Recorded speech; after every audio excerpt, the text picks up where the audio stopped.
I am so thankful. So thankful. I was just praying, and the prayer was to submit to God's will and for me to humble myself before God so that way I can live in accordance to Him and whatever He has for me. Here's a little snack that I have. The lady just kind of in the dark. Chili. Oh my God. Thank you, baby. Thank you.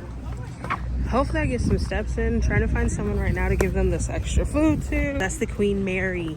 And we are in the port of Long Beach, California. Beautiful, sunny California. Look at somebody getting his work on. This is the office, by the way. I know you're like, she probably got, no, this is literally, the kitchen table is the office. And somebody is at work, mom is at work, and now somebody else is at work. And that's what I tell you when I tell you that your children watch you and you are the model. So what they see you doing, they will start to do. Hello, my name is Lethia Rochell, and this is month 1. We are in the preparatory stage, and I'm ready. Are you ready?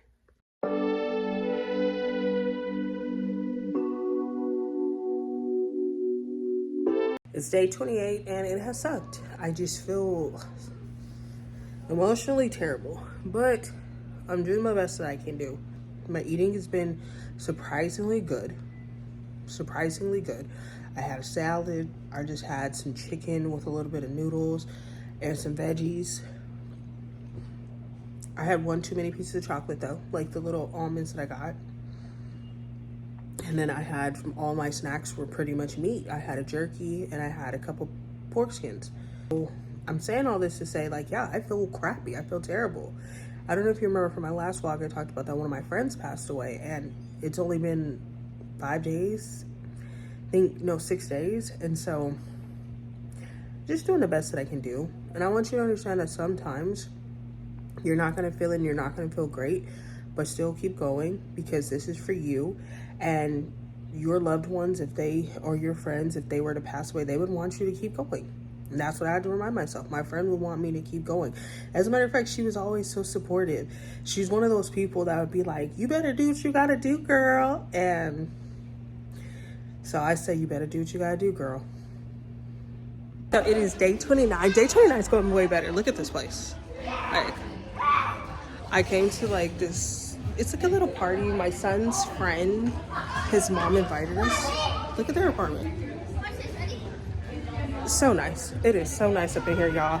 But I just wanted to say that today is going way better than yesterday was going, because yesterday was going terrible. I felt horrible, and today I feel good. And if you can't tell, I have on my Belle dress.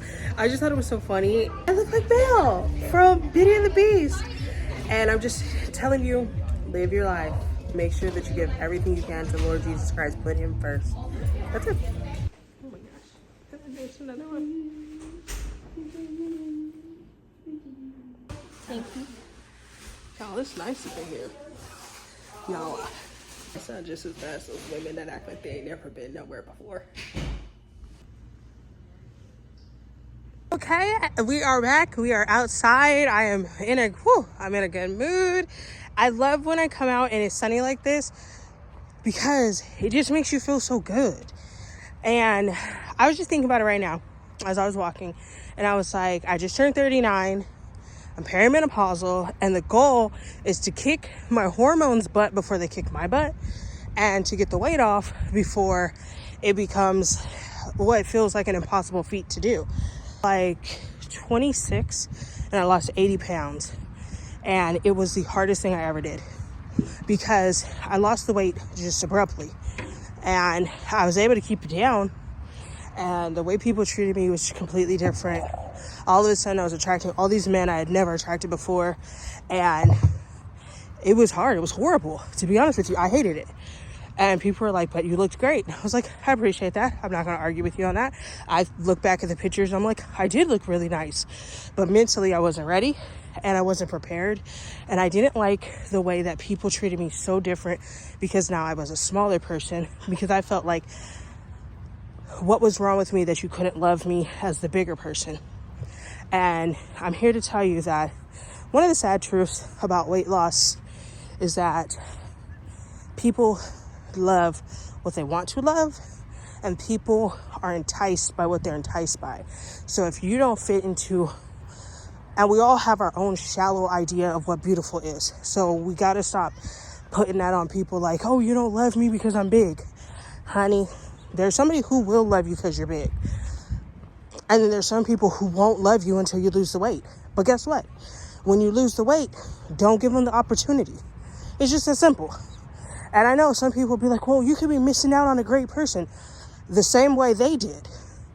They could have had you before you got to your Beyonce era. They could have had you before you started, had this huge change in your life and became the woman of your dreams and someone else's. They could have had you. They could have loved you. Maybe that love could have been the thing you needed to catapult your journey at that time. But since it wasn't offered, you are not in any position to have to offer anybody anything once you lose your weight. So I just want you to know that your weight loss journey is for you. Your wellness journey is for you. And to give you the longevity of life to raise, if you have children, raise your children. If you don't have them and want them, to be able to have them and not go through all the challenges of infertility, possibly due to weight, and to meet a wonderful partner who isn't just sitting on the sidelines waiting for you to become what he considers beautiful, then to love you. To find someone else in the future who will love you regardless to if you stink or not, whether or not you're 100 pounds overweight or not. So I'm saying all that to tell you this. You are of no obligation to give people opportunities to love you when you lose weight. Because if they wanted to, they would. And I really am never the biggest fan of that sentiment, but I'm telling you, sweetheart, if they wanted to, there would be nothing stopping them. A man will do whatever he has to do to be with the woman he wants to be with. Didn't you see Titanic? Remember how Jack and Rose could have felt? They both could have fit on that door, but he literally froze to death to make sure that she survived. You gotta stop selling yourself short. And when you lose the weight, just remember, and I'm not saying be rude or mean to people, but just remember that I told you that these men will show up like, oh, I have been seeing you, I watched your whole journey. That's an automatic no. I'm going to show you what I ended up getting. I went to Five Below because I was looking for a lunch bell, but I ended up getting this. I'm really excited because it comes light and medium and a heavyweight resistant band. It's a 3-pack for $5. And I got this. This I'm super excited about because I had started doing at-home Pilates. But some of the stuff I was like, I want a reformer. I just want one because I used it when I went to physical therapy. And I was like, oh, I feel like I have my own little reformer now. So I'm going to let you know. I'm going to do a workout later and show you what I think about each of these items that I got. They were only $5 at the $5 store. So I paid $10 for them. And right now you can actually do a $5 donation to help children go back to school so they'll have backpacks and everything they need in the backpacks. If you are able to donate the $5, I recommend it. I did today. And I felt like, yes, I want to make sure kids are able to go back to school and have the stuff that they need, because there's nothing worse than being a kid who doesn't have what they need. Because I know there was a period of time in my life where my mom didn't have a lot and she was just her taking care of us. And anywhere that I can help another struggling mother, I will. So if you can do it, I recommend doing it. So right now is a great time to give back, especially to the kids.